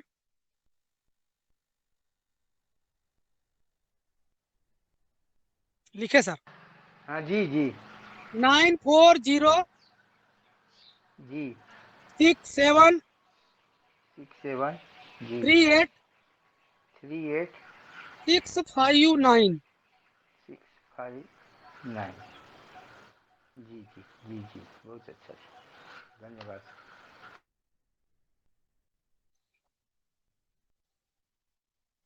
जी बहुत सुंदर। आदरणीय डॉक्टर किशोर दुबे जी को मैं महाराष्ट्र से आमंत्रित कर रहा हूं कि वो आए और भेजलाल जी से संवाद करें। धन्यवाद मुन्नीलाल जी। हमारे जो भेजलाल जी है उन्होंने बहुत अच्छी जानकारी दी और उन्होंने बीजों का जो संरक्षण किया वो बहुत ही अच्छा है, प्रेरणादायी है। 28 वर्षों से वो काम कर रहे। उन्होंने उनके वक्तव्य में एक बात जो कही उसी से मेरा जुड़ा सवाल है कि भेजलाल जी आपने बोला कि आजकल खर्चे बढ़ रहे हैं, चाहे परिवार के हो, शिक्षा के हो, जो भी हो। तो हम जानना चाहेंगे कि आपके पास कितनी खेती है, परिवार में कितने सदस्य है, क्या क्या पढ़ाई लिखाई हो रही है और कौन से खर्चे बढ़ रहे हैं ऐसा आपको लगता है? क्योंकि खेती वाला आदमी उसको कैसे मिट आउट करता है ये हमको थोड़ा सुनना है और समझना है, इसलिए मैं पूछ रहा हूँ। जी जी जी बिल्कुल, धन्यवाद धन्यवाद सर। आज के खर्चे में सर मेरे पास 2 बिटियां हैं, जो एक अभी छोटी है, वो कॉलेज कर रही है, तो उसका खर्चा 5 किलोमीटर पर अप डाउन करना, उसका खर्चा तो पर डे का है। मेरी स्वयं का खर्चा सर, जो गाड़ी, आज के मोबाइल का खर्चा, गाड़ी का खर्चा, ये जो खर्चा ये बढ़ गए सर। दूसरे में जो पारिवारिक जो खर्चा वो तो ठीक है। एक्स्ट्रा खर्चा बच्चों की पढ़ाई, जो हम अगर मजदूरी करके अगर हम मैनेज कर रहे हैं, तो उसमें ज्यादा मेहनत, कम मजदूरी और बच्चों को पढ़ाना बहुत दिक्कत की बात है। लेकिन मैं इस बागवानी के थ्रू जो अगर देखते आ रहा हूँ, तो मेरा मैनेज है वो बहुत अच्छा है, और खर्च निकाल के भी हम 2 रुपए बचा करके और उसका भरण पोषण अच्छे से कर रहे हैं। तो अदर खर्च दो जो है वो ज्यादा पढ़ाई में है, यही मुझे ज्यादा लगता है, क्योंकि बच्चों की पढ़ाई बहुत आज के जमाने में कंपटीशन है। और सर मैंने प्रयास भी किया, उनको अच्छा गाइडलाइन दिया। जो मेरे बच्चे आज 80% के ऊपर है, नीचे नहीं है। नीचे अगर है तो मैंने बोला बेटा ऐसा नहीं करना, आप खेती में कम मेहनत करो। तो उनने भी गाइडलाइन दिया कि नहीं पापा जी, हमको भी तो सीखना है, हमें भी तो करना है। अगर मैं समय पे नहीं रहा तो स्प्रे किस समय में स्प्रे करना है, तो बिटिया भी कर लेती है पंप वो रख करके, तो उसे कोई दिक्कत नहीं है मुझे। तो बस खर्च वही है, पढ़ाई लिखाई का थोड़ा सा खर्च ज्यादा है आज के जमाने में। भेजलाल जी आपने बहुत सही बोला। हम जानना चाहेंगे कि आपकी जितनी खेती है और जैसा आपका परिवार है, खेती बाड़ी चल रही है, वैसे ही समझो दूसरे की है, लेकिन आपके पास संसाधन बने हुए हैं 28 वर्षों से, और जिसके पास नहीं बने हैं शायद उसी वजह से वे लोग आपके 28 वर्षों की प्रेरणा के बावजूद, आपने जो बोला 12-14 ही किसान जुड़ पाए हैं 15 इसमें, ये जो फैल नहीं रहा है काम, जो जिस तेजी से फैलना चाहिए वो नहीं फैल रहा है, तो उसके क्या कारण है? एक। और दूसरा बिंदु कि आपने इतना जो अच्छा खेती किया, क्या आप चाहोगे कि आपके बेटा बेटी खेती वाले व्यवसाय में आगे भी जाए करके? जी जी जी सर अभी वर्तमान में तो वो पूरे सीख चुके हैं, जो मेरे को सहयोग करते हैं, साथ देते हैं। वो तो बचपन से देखते आ रहे हैं कि पापा जी क्या करते हैं, कब क्या करना है, खाद कब डालते हैं, कितना डालते हैं। तो उनको तो सिखाने की जरूरत ही नहीं पड़ी सर मुझे, वो तो स्वयं ही सीख गए ना। उनको बताना नहीं पड़ता। अगर मैं कहीं ट्रेनिंग में या मार्केट में लेट हो गया तो भाई शाम को क्या काम करना है, गौ का कितना क्या देना है, सुबह गौ को कितना चारा देना है, दूध दोहन करना है, फिर शाम को खेती में जाकर लाइट ट्रैप भी तो जलाना है। तो टाइमिंग 6 से 8 2 घंटा लाइट जलाना है कीट व्याधि रोकने के लिए। वो सब गाइडलाइन, किस पक्ष में अमावस्या पूर्णिमा के समय दवाई कब चलाना है, वो पूरे सब सीख गए। ये काम फैला क्यों नहीं, बस इसका मुझे थोड़ा जवाब दीजिए। आजू बाजू के किसानों ने इसको अपनाया क्यों नहीं है, उसकी उनकी क्या कठिनाई आपको लगती है? जी उनकी धन्यवाद। कठिनाई, किसी के पास गौवंश नहीं है और किसी के पास खेती है तो पानी का साधन नहीं है। केनाल का साधन है तो वो अपने टाइम पे आता है। जैसे कुआं, अगर आपको खेती है तो कम पानी में कौन सा उत्पादन लेना है, वो मैंने अपनी इच्छा शक्ति से उसको वो किया हूँ अपने गाइडलाइन में। किसी किसान के पास ऐसे 2-4 किसान है जिसको मैंने प्रोवाइड किया हूँ, बोर करवाया उनके घर में निःशुल्क जा करके, और उनको ड्रिप इरिगेशन लगाना, कौन से समय में कौन सा पौधा लगाना, वो जो कर रहे हैं वो अच्छे हैं सर। वो पर डे 2 रुपए कमा रहे हैं, पर डे माल लेके आते हैं मार्केट में और बेच के चले जाते हैं। तो ऐसे 8-10 किसान हैं, पर सर रकबा उनका एरिया कम है और जमीन कम है उनके पास। जी धन्यवाद।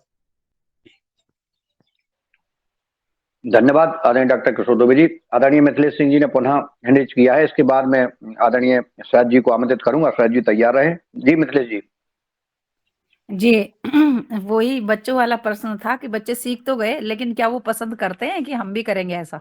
जी जी जी, मेरे बच्चे तो बिल्कुल क्लीन हो गए। हमने बोल भी दिया उनको कि बेटा आज के जमाने में नौकरी, गवर्नमेंट जॉब करना बहुत बड़ी बात है। अगर आप ये भी जॉब करते हो, ये लगातार भी दिन भर मेहनत 8 घंटे ड्यूटी करने का भी नहीं है। अगर सुबह 2 घंटे, शाम को 2 घंटे अगर आप गाइडलाइन या समय पे कर रहे हैं, तो बाकी समय आप निश्चिंत रहिए, फ्री रहिए, घर पे रहिए, या 4 घंटा कहीं घूम के आइए, 2 घंटा बागवानी में या खेती में काम दीजिए। तो मेरा ऐसा दिन भर मजदूरी खेती में करना, ये मेरे साथ नहीं है। सुबह उठे, बिल्कुल ठंडे समय गए खेती में, 2 घंटा काम किया, उसके बाद में घर में आ गए। घर में बढ़िया नाश्ता पानी भोजन किया, उसके बाद में बागवानी में आए, सब्जी का जितना भी है उसको तोड़े, इकट्ठा किए, डाक पे किए, सीधे मार्केट। अपन मार्केट जाते हैं, बच्चे घर पे रहते हैं। शाम को ठंडा समय है, जैसे मान लो गर्मी का अगर समय आ रहा है तो सुबह का 2 घंटा, शाम का 2 घंटा, दिन भर काम नहीं करना है। तो ये जी सब सीख गए पूरे परिवार। जी, बहुत सुंदर कि बच्चे भी इसे पसंद कर रहे हैं, ये अच्छी बात है। क्योंकि जी जी यही होता है कि बच्चे भागते हैं कृषि के कार्य से। और जैसा कि मैम, आपने बताया कि सबसे इसमें पहले तो सिर्फ इच्छा शक्ति ही चाहिए। जी जी जी, और सबसे पहले आज के जमाने में पैसा कहाँ से आए? मैन, नहीं, हर इंसान को पैसे की जरूरत है। तो हम किस उत्पादन से क्या बेचना है? अगर बच्चे घर में भी है, हम ना भी है, कोई ग्राहक आया भी है, हमको 20 केजी टमाटर चाहिए, 10 केजी सब्जी चाहिए, तो वो तुरंत ताजा सब्जी दे के और पैसे हाथ में आ गए। तो बता, इससे बढ़ के क्या होना? बच्चे तो करेंगे भाई, पैसे आ गए जी तो मेहनत करेगी। 10 मिनट अगर तोड़ने में लग रहा है उसको, और 15 मिनट में अगर वो सब्जी दूसरे को माल बेच रहे हैं, पैसा सीधे 200 रुपए आ गया, तो वो क्यों नहीं देगी बताओ? जी बहुत सुंदर। मार्केटिंग भी सीख रहे जी हैं, साथ साथ में मार्केटिंग भी हो रही है साथ साथ जी ही जी अपने जी, आप ही। बच्चे वो भी सीख रहे हैं। पर डे का भाव पता हो रहा है कि आज क्या रेट गया, कल क्या रेट गया। जी बहुत बढ़िया, बहुत ही सुंदर। जी जी जी आदरणीय प्रणाली मराठे जी ने हैंड रेज किया है। जी अपनी बात रखें।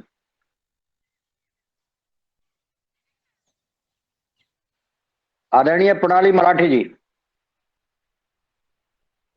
मैं अब जब बच्चों की बात आती है कि बच्चे खेती कैसे सीखते हैं, तो ऐसे मैं किसान और अपने मार्गदर्शक और जो प्रशासन को भी मार्गदर्शन देते हैं, तो यहाँ तक कि मंत्रिमंडल को हिला देते हैं अपने वक्तव्य से। आदरणीय शरद वर्मा जी जिला नर्मदापुरम से है, और आदरणीय उनकी श्रीमती धर्मपत्नी आदरणीय कंचन वर्मा जी को भारत के प्रधानमंत्री नरेंद्र भाई मोदी जी से सम्मानित हो चुकी हैं, और प्रदेश के मुख्यमंत्री और अन्य जगह से। लेकिन उनको हम सुनेंगे और वो हमारे भेजलाल जी से संवाद करें। आदरणीय शरद वर्मा जी सादर आमंत्रित हैं। सदन को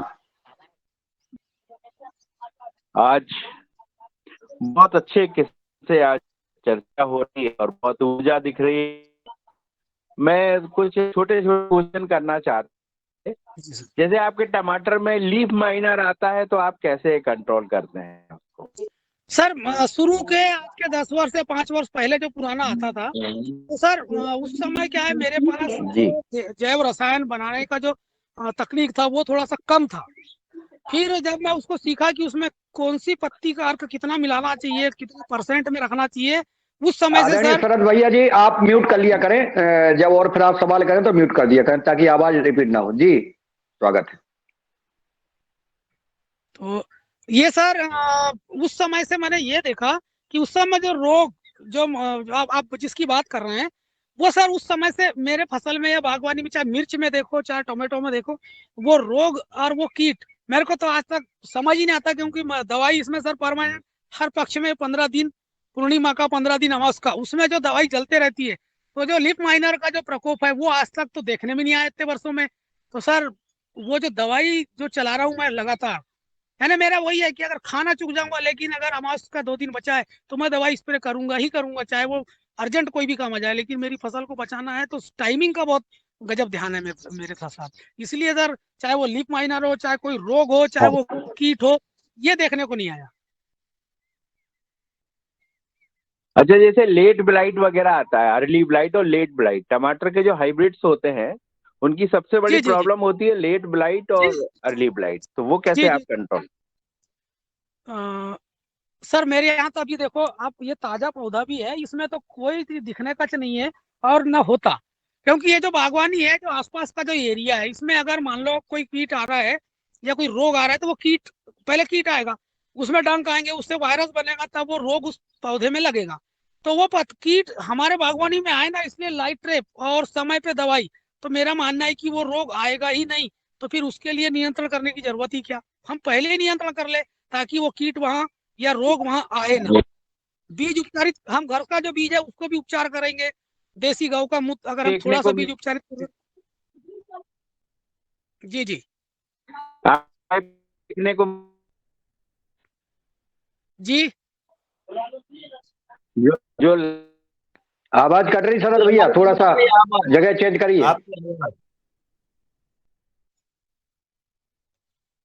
जो लाइट ट्रैप लगा हुआ है आप, जी जी जी देखने को मिलेगा क्या?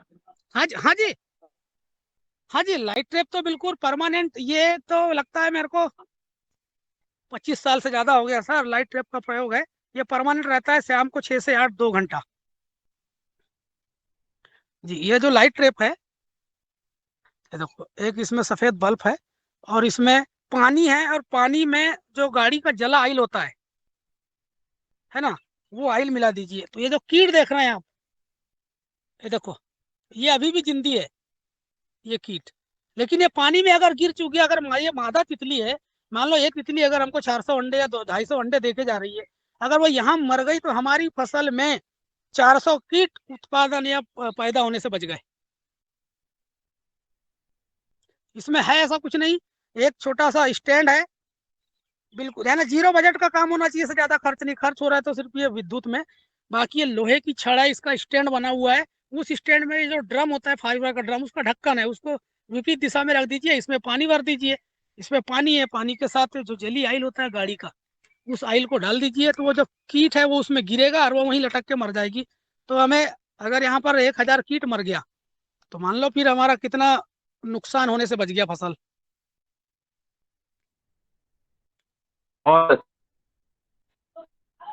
ये अनुभव आपको ऊर्जावान करेगा और आप खूब तरक्की करें, खूब बढ़े। जी सर,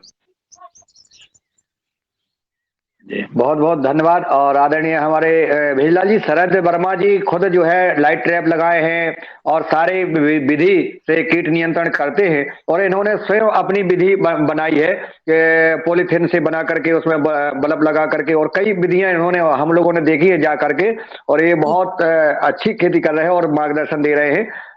अब मैं आमंत्रित करता हूँ, रविश चंद्र मेहरा जी ने पुनः हैंड रेज किया है, तो आमंत्रित है रविश जी। जी ओम, मेरा सदन से निवेदन है कि जब भी आप बुलाते हैं शरद भैया को, बाद में बुलाते हैं, और उनके जो प्रश्न होते हैं वो इतने अच्छे होते हैं, और बहुत सारे हमारे साथी सदन से तब तक निकल गए होते, तो मेरा निवेदन है कि यदि आप उनको पहले बुलाएंगे तो उनके प्रश्नों का ज्यादा लोग फायदा उठा पाएंगे। जैसे अभी जो जितने महत्वपूर्ण प्रश्न हुए हैं, अब वो जो लोग छोड़ के चले गए वो सब वंचित हो गए। तो कृपया आप सदन में इस बात का ध्यान रखेंगे तो अच्छा लगेगा। जी आदरणीय मेहरा जी, ये सदन शरद भैया का है। और जैसे हैंड रीच का वो चलता है कि जो हैंड रीच कर लेता है उसको अपन बुला लेते हैं। और तो मैं निवेदन करूंगा आदरणीय शरद वर्मा जी से कि निश्चित हैंड रीच कर दिया करें, ताकि जो है पहले ही बुला लें। उसमें ऐसा रहता है कहीं ना कहीं किसी काम में व्यस्त है या कोई बैठा है, इस वजह से थोड़ा सा संकोच रहता है कि उनके यहाँ कोई ना कोई आते ही रहता है बैठने के लिए कि ये बताओ, कोई अधिकारी आते हैं, कोई किसान आते हैं, तो इस हिसाब से वो सुविधा के अनुसार सोचते हैं। बाकी अब हम सबसे पहले ही बुला लिया करते हैं और उनका मार्गदर्शन तो सदन में बहुत महत्वपूर्ण होता है। हर एक चूंकि अनुभव कर रहे हैं वो, तो इसलिए उसका ध्यान रखते हैं कि कहीं बैठे हों कोई, जब फ्री होंगे या नेटवर्क में होंगे तो वो स्वयं हैंडरीच कर देंगे। मैं आमंत्रित कर रहा हूं आदरणीय नरेंद्र वर्मा जी, ग्वालियर से है और अपने छत पर पूरा सब्जी का खेती कर रहे हैं और बहुत इनका अनुभव है। मैं आमंत्रित करता हूं आप आए और अपनी बात संवाद करें। नहीं, मेरा अनुभव तो ज़्यादा नहीं है, लेकिन हाँ मैं कर बहुत अच्छी लेता हूँ। इस बार मैंने जो है सर्दियों में ब्रोकली, फूल गोभी, पत्ता गोभी, मेथी, पालक, सेम, गाजर, टमाटर, बैंगन और कसूरी मेथी, धनिया, मतलब और हाँ ये अपने फ्रेंच बीन, ये सभी चीज़ें लगाई और बहुत अच्छी आई भी। और मैं उसमें केवल गोबर की खाद और वर्मी कंपोस्ट ही देता हूँ, बाकी तो दूसरी कोई केमिकल वाली खाद नहीं देता मैं। लेकिन अभी एक जो समस्या मुझे आ रही है, टमाटर मेरे एक टमाटर कम से कम 100-125 ग्राम का है, लेकिन उसमें पता नहीं क्या हो रहा है कि वो सड़ जा रहे हैं। और तो मैं खुद भी नहीं समझ पा रहा हूँ कि ये ऐसा क्या हुआ। अच्छे बड़े बड़े टमाटर हैं, कुछ तो मैंने तोड़ लेता हूँ, लेकिन कुछ में जो है जमीन पे हैं वो तो सड़ जाते हैं। तो उसके लिए क्या करना चाहिए? यदि सदन में कोई जानकार हो मुझे बता सके तो मैं उसका प्रयास करूंगा। जी जी जी भेजलाल जी बताएंगे। और आपका टमाटर क्या जमीन में रखा है क्या? नहीं सर, हाँ अगर सर महोदय जी का एक सवाल अच्छा किया उन्होंने। सर अगर जमीन से कांटेक्ट है तो उसमें वायरस फंगस तो लगेगा, तो टमाटर गलेगा, एक तो स्वाभाविक है। और अगर ऊपर है, ऊपर जमीन से ऊपर है और वो सूर्य प्रकाश से कनेक्ट है, अभी इस मौसम में मार्च के लगभग और अप्रैल मई तक अगर सूर्य प्रकाश डायरेक्ट पड़ रहा है तो उसमें चांद आएगा गोल, तब गलन क्रिया होगी। तो मेरा निवेदन है कि उसको जमीन से थोड़ा ऊंचा रखे, उसको बांध के रखे। हाँ, थोड़ा सा वो मैंने जब कल देखा तो मैंने उनको जमीन से ऊपर तो कर दिया। जी जी। लेकिन अच्छा, कुछ टमाटर के पौधे अपने आप सूख रहे हैं। सूख नहीं तो उसमें वायरस है। आप उसमें आप एक दवाई का उपयोग कर दीजिए, कोई दिक्कत नहीं। एक सर गौमूत्र है, अगर गौमूत्र अगर उपलब्ध है तो 1 लीटर गौमूत्र उसमें। और जो हम तंबाकू खाते हैं, कोई किसान खाता है तो तंबाकू में जितना चूना वो डब्बी में रखते हैं उतना सा चूना मैंने बोलना चाहिए, इतना चूना और 1 लीटर गौमूत्र, 1 लीटर पानी, उसको मिश्रित करके परमानेंट रखे और उसी को पानी का प्रयोग करे तो उससे जो वायरस है, जो जड़ में जो वायरस लग रहा है, वो निरंतर धीरे धीरे जब भी पानी डालोगे तो वही वाला पानी मिक्स करके डालो, तो वो निकल जाएगा। वो क्या है, माहौल में अगर कहीं ना कहीं उस आपने मिट्टी भरा होगा कहीं ना कहीं से लाके। हाँ, मिट्टी तो मंगाई थी तो उसको भरा है। जी सर, बढ़िया किए। मिट्टी अगर भरा है तो आपको उसको मिट्टी में ही अगर आप कोई फंगीसाइड, जैसे मान लो अपने घर में अगर फंगीसाइड बनाना है तो चूना भी है, उसका उपयोग, उसको 10 ग्राम चूना, 1 लीटर गौमूत्र, 2 लीटर पानी, इस पानी को मिश्रण करके उस मिट्टी में मिला के अगर आप उसमें भरते हैं, आप गमले में या कैरी बैग में, और फिर पौधा लगाते, इससे रोकथाम हो जाता। मैं नीम की खली मिलाता हूँ हमेशा। सर नीम की खली तो मिला, उससे कीट नहीं आएगा। वायरस रोकना है तो आपको सरसों की खली या गुल्ली जो होती है, महुआ की खली, सरसों की खली भी डालता हूँ। जी जी जी हाँ, तो मिट्टी के साथ ही होना था वो मिक्स। अच्छा, हाँ मिट्टी के साथ ही करा था, लेकिन अब हो सकता है कुछ हिस्से में छूट गया होगा। जी जी जी जी जी उसको पहले अगर आपके पास 2 बोरी मिट्टी है तो 2 बोरी मिट्टी में पहले स्लैब के ऊपर ढेर कर लीजिए, उसमें मिला लीजिए उसको फावड़े से अच्छा मिश्रण करके, तब उस मिट्टी को फिर भरिए बैग में, तब फिर पौधा लगाइए। और हर 15-15 दिन में आप जब भी पानी देते हैं उसको ड्रिप या जग से, तो ये घोल जरूर डाले उसमें। हाँ नहीं, और मैं उसमें पॉली बैग में या उसमें नहीं करता हूँ, गमलों में नहीं करता हूँ, मैंने बड़ी बड़ी क्यारियां बना रखी हैं ऊपर। जी जी, हाँ, वो भी बढ़िया बढ़िया। हाँ, छत के ऊपर स्टैंड लगा के उन पे पत्थर करके और फिर बड़ी बड़ी क्यारियां बना रखी हैं। तो सर स्टैंड में आपने ऊपर लगा चुका है, तो आप टमाटर को तो बांध सकते हैं ना? हाँ, टमाटर को बांधने की है व्यवस्था मेरे पास। हाँ, बांध सकते हैं। तो अगर हाँ, बांध बांधेंगे दूंगा। तो देखो जी। यहाँ एक भी जमीन पे नहीं है कुछ। हाँ, बिल्कुल जमीन पे नहीं है। जी हाँ। जमीन से कोई कनेक्ट नहीं है, जमीन से ऊपर ही टमाटर आएगा। ये अगर हमारा 5 फीट का पौधा हो रहा है हाँ हाँ। तो ये रहना चाहिए, नीचे कोई कुछ नहीं, किसी टमाटर में दाग नहीं। जी हाँ। तो ये थोड़ा सा गलत है। सब्जी में क्या सूर्य प्रकाश का भी थोड़ा सा वो देखा गया है कि डायरेक्ट सूर्य प्रकाश ना पड़े, कुछ देर हाँ। पड़े, फिर बाद में उसके ऊपर छाया आ जाए। अच्छा अच्छा। जी जी सर। जी चलिए, टमाटर को तो मैं आज ही सुधार दूंगा। जी जी जी। धन्यवाद। हाँ जी। जी आदरणीय भेजलाल जी, आपने जो कहा है पौधा लगाने के पहले मिट्टी में क्या क्या मिलाना चाहिए, पुनः जो है आप रिपीट कर दें तो साधन में हमारे भाई बहन जो हम पौधे लगाते हैं या सब्जी के बोते हैं तो उस मिट्टी में हमें क्या क्या मिलाना है, थोड़ा सा बता दें मात्रा, तो पुनः हम लोग सुन लें। हाँ सर, मेरे यहाँ वर्मी कंपोस्ट उसका हो गया 10%। फिर मिट्टी, अगर आपके 1 कुंटल मिट्टी है तो उसमें आधा, यानी आधा तो वर्मी कंपोस्ट मिल जाएगा। उसके साथ में गौमूत्र 5 लीटर, 1 कुंटल मिट्टी में 5 लीटर गौमूत्र, उसमें 10 ग्राम चूना। ठीक है सर। इसका मिश्रण बना लें, घोल बनेगा, उस घोल को उस मिट्टी में मिला लें। और फिर वो जब नमी % रहेगा बढ़िया, फिर उस मिट्टी को आप कैरी बैग में या क्यारी में या कतारबद्ध पौधों में आप डाल सकते हैं। तो उसमें खाद भी गया, आपका फंगस भी रुकेगा, और बीज उपचारित होना चाहिए। जो घोल बनेगा 10 ग्राम चूना, 1 लीटर मूत्र, 1 किलो गोबर, 5 लीटर पानी, इसका घोल उसमें बीज को उपचारित करे। यह बीज जो 5 लीटर वाला बनेगा घोल, वह 1 कुंटल बीज के लिए हो जाएगा। किसी भी बीज को उपचारित कर सकते हैं, चाहे वो गेहूं हो, धान हो, सब्जी हो। आप उपचारित करने के लिए उसका प्रावधान, आप टब में घोल बनाएंगे तो एक पतले कपड़े में, आप जैसे गेहूं करना है तो गेहूं की पोतड़ी बना लीजिए पतले कपड़े की, और वो पोटली को पूरा उस घोल में डुबा दीजिए। जब डूब जाएगा 10 मिनट रखे और उसको निकाल करके फिर आप बाहर रख लीजिए। आपका उपचारित हो गया बीज। उस बीज की आप बोनी कीजिए, चाहे वो सब्जी हो, धान हो, गेहूं हो, चना, कोई भी बीज हो। उसको फंगस रहित करना है तो उपचार तो करना पड़ेगा जी। 1 किलो गोबर, 1 लीटर गौमूत्र और 10 ग्राम चूना, 10 ग्राम चूना, बस जी जी, यही 5 मिलाना है लीटर ना? पानी। हाँ, जी सर जी। 5 लीटर पानी, ठीक। दूसरा और किसी भाई बहन का कोई सवाल हो? बस समय हो रहा है जी। आदरणीय सचिकांत तिवारी जी। जी जी, मैं ये जानना चाह रहा था कि एक बार जैसे आप टमाटर की खेती है तो इसका शुरू से अंत तक थोड़ा सा 2 मिनट में बता दें कि क्या क्या करते हैं, तो सब लोग समझ जाएंगे। जैसे पूरी चीज सब लोग नहीं समझ पाते हैं। जी सर, ये मेरा जो प्रैक्टिकल है सर, ये जो बेड है आपका खाद, इसमें सर 1 कुंटल पर बेड खाद डला है वर्मी कंपोस्ट। उसके बाद में हमारा टमाटर कब लगा है, हमारे यहाँ जो सीजनेबल, जो हमारे यहाँ का जो समय होता है, जो गणेश स्थापना होता है सर, गणेश चतुर्थी को ही उसका बीज हमने रोप डाल दिए, उसका जो नर्सरी तैयार करते हैं चतुर्थी के समय। फिर वो 15 दिन बाद फिर उसका ट्रांसप्लांट कर दिए। ट्रांसप्लांट करने के बाद उसमें सर ड्रिप के द्वारा, पानी के द्वारा, वो जो गौमूत्र वाला जो घोल है, जीवामृत, अमृत पानी, वो मोटर के थ्रू, पानी के थ्रू उसको चलते रहता है।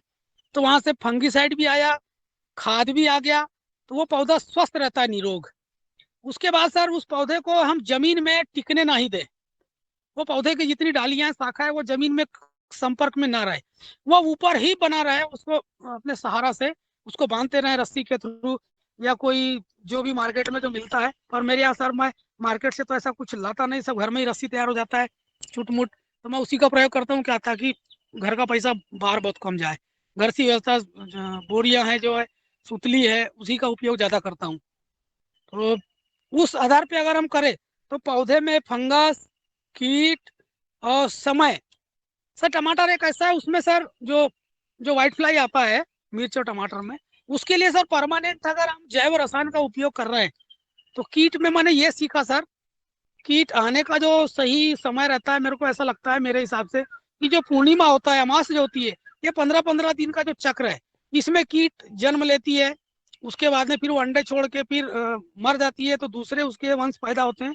तो उस समय को पकड़ने के लिए आप हर 15-15 दिन में, तो कहना चाहिए मेन वो लगा मेरे को कि अमावस के 2 दिन पहले या पूर्णिमा के 2 दिन बाद हम अगर लगातार फसलों पे स्प्रे करते हैं तो कोई कीट हो या चाहे कोई फंगस हो चाहे कोई वायरस हो, ये मुझे जैव लगता है रसायन कि क्या रहता है? जैव रसायन कैसे बन? हाँ सर जी, सही सवाल किए। जैव रसायन कीटनाशक जो है, नीम की हमारे यहाँ जो जहरीली पत्ती होती है, पशु जिस पत्ती को ना खाए, वैसे प्रकार की जितना भी हो सके हमारे माहौल में कम से कम 18 से 20 प्रकार की पत्ती हो जाती है।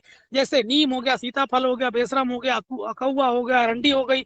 जिस पौधे के पत्तियों को पशु ना खाए, ऐसी पत्ती 2-2 किलो 200 लीटर के ड्रम में सड़ाकर एक दिन अगर 1 तारीख को डाल रहे हैं तो वो 30 तारीख तक गल जाएगा। बाद में उस पत्तियों को छन्ना करके निकाल लो, आपका अर्क तैयार रहेगा। फिर सेकंड में, वो तो 30 दिन की प्रक्रिया हो गई पत्तियों की, अब उसको और पावरफुल बनाना है तो उसमें फिर सेकंड में मिर्च होती है जो हरी वाली तेज वाली कच्ची मिर्ची, वह 2 kg, उसमें लहसुन 2 kg कच्ची, अदरक 2 kg कच्ची, हल्दी 2 kg कच्ची, इसको कुचल करके डाल दें तो वो 60 दिन में कहना चाहिए आपकी दवाई 200 लीटर बन के तैयार होती है। उसका कोई एक्सपायरी नहीं है। मैंने 4 साल भी रखा हूँ, लेकिन वो पावरफुल रहता है पर वो एक्सपायरी नहीं होती। तो उस दवाई को आप पर एक पंप में आधा लीटर सब्जी वर्गी फसल में, अगर गेहूं धान है तो उसमें 1 लीटर, 15 लीटर के टैंक में आधा लीटर सब्जी में और 1 लीटर अन्य फसल में, जैसे धान हो गया, गेहूं हो गया, चना हो गया, उसमें स्प्रे करते रहेंगे सर। तो उसमें कीट या कोई भी कीट आ गया, अगर अंडे भी दे दिया उसने उस समय, तो वो अंडे नष्ट हो जाएंगे।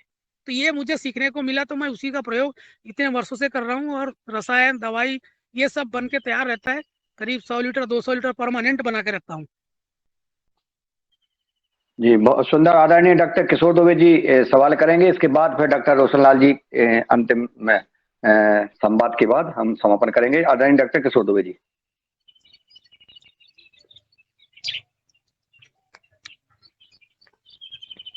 डॉक्टर किशोर दुबे जी, आवाज पहुंच रही हो तो आप सादर आमंत्रित हैं, आप तक आवाज नहीं पहुंच रही है। अब मुझे सवाल नहीं था, वो गलती से हैंड अरेंज हो गया था। चल ठीक बढ़िया। अब मैं आदरणीय हमारे जिनकी वजह से आज हम भेजलाल जी को सुन पा रहे हैं, समझ पा रहे हैं और उसका हम सब लाभ ले रहे हैं, ऐसे बहुत ही पुरुषार्थी डॉक्टर रोशनलाल राउत जी को मैं आमंत्रित करता हूं। वो आज के हमारे मुख्य वक्ता आदरणीय भेजलाल जी के बारे में, आपके मार्गदर्शन में भेजलाल जी कार्य कर रहे हैं, तो आप निश्चित जो है आप प्रशंसा के पात्र हैं।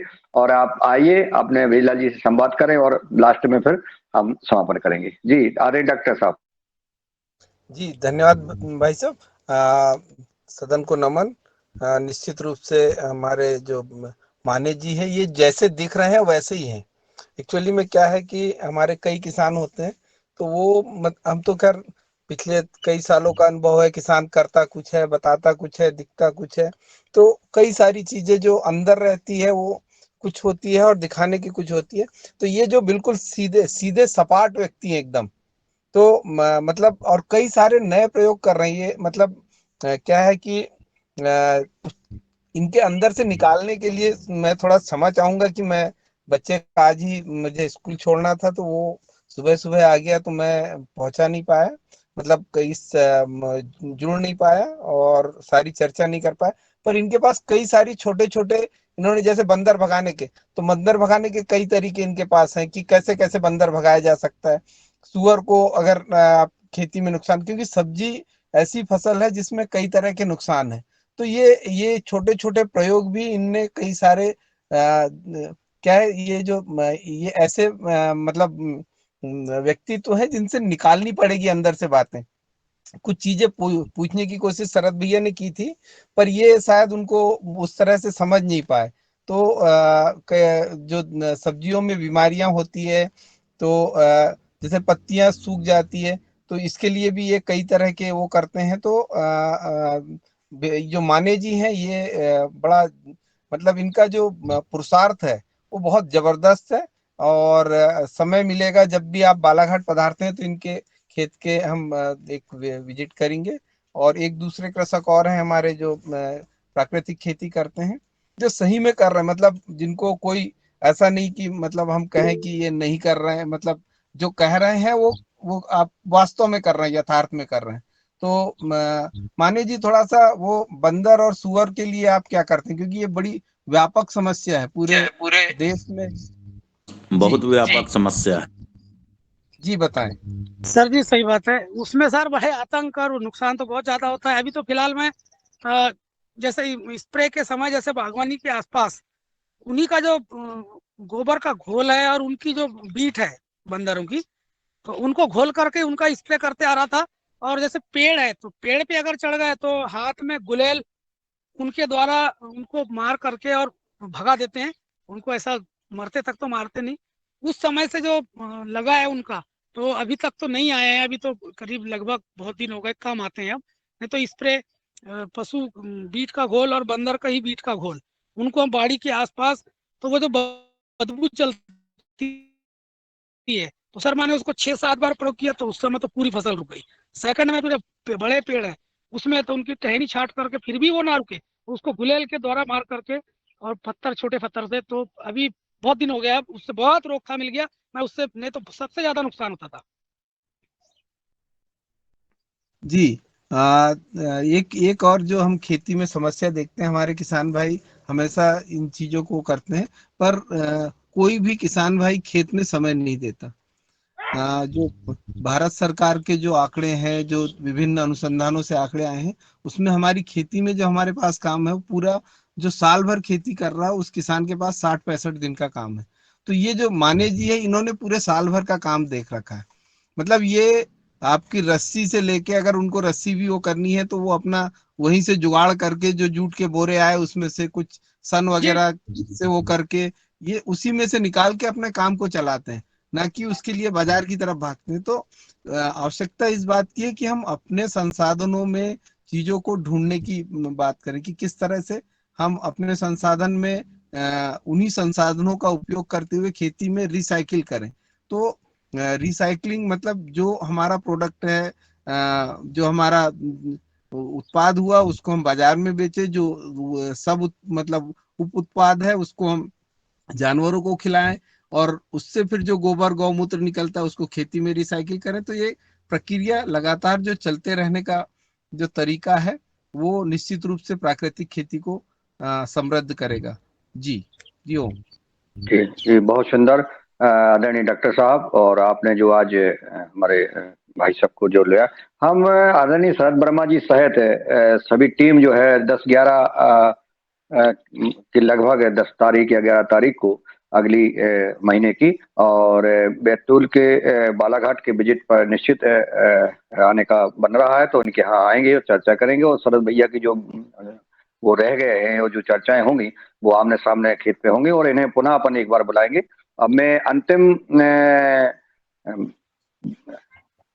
कवित्व के रूप में, और जिन्होंने फोटो भी खींच लिए, सीधी वीडियो खोल लिया है कि अब मैं तैयार हूं, हीरालाल कुशवाहा जी को सादर आमंत्रित कर रहा हूं कि वो आए और आज के इस योगाहार कार्यक्रम में योग और आहार, प्राकृतिक जैविक खेती और योग का जो सेशन 2 चले हैं, इन पर अपना कमेंट और इसके बाद आभार ज्ञापित कर आज के योग कार्यक्रम को समापन देने का कष्ट करेंगे। आदरणीय हीरालाल जी।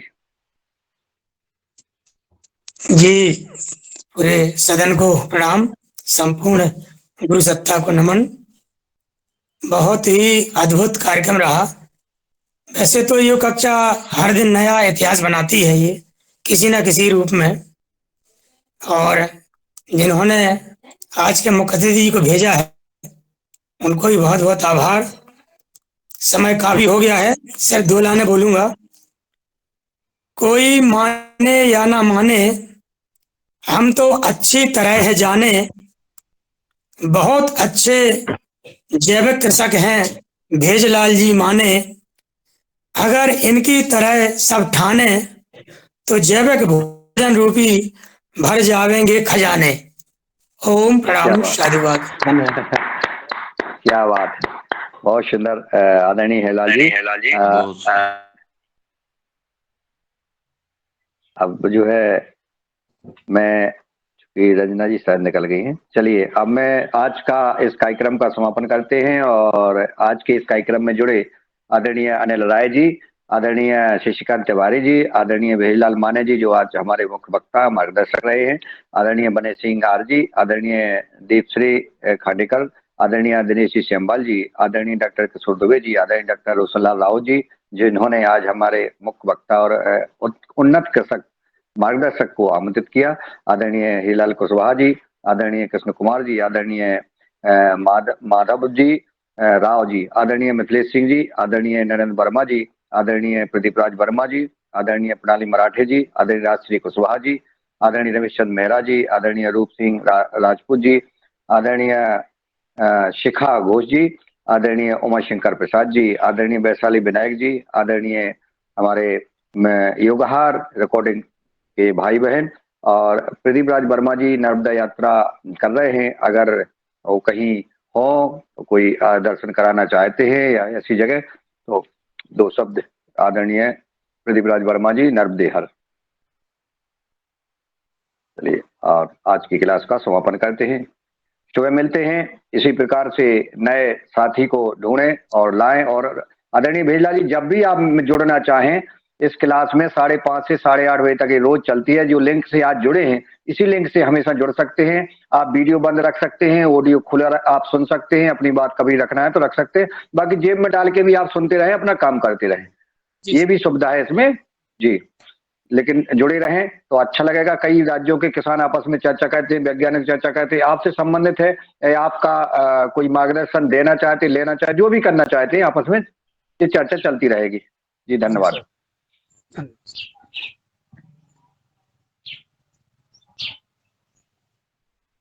आज की क्लास समापन जी। ओम जी ओम। धन्यवाद, बहुत सुंदर। जी ओम। जय गौ माता। जय गौ माता। जी ओम।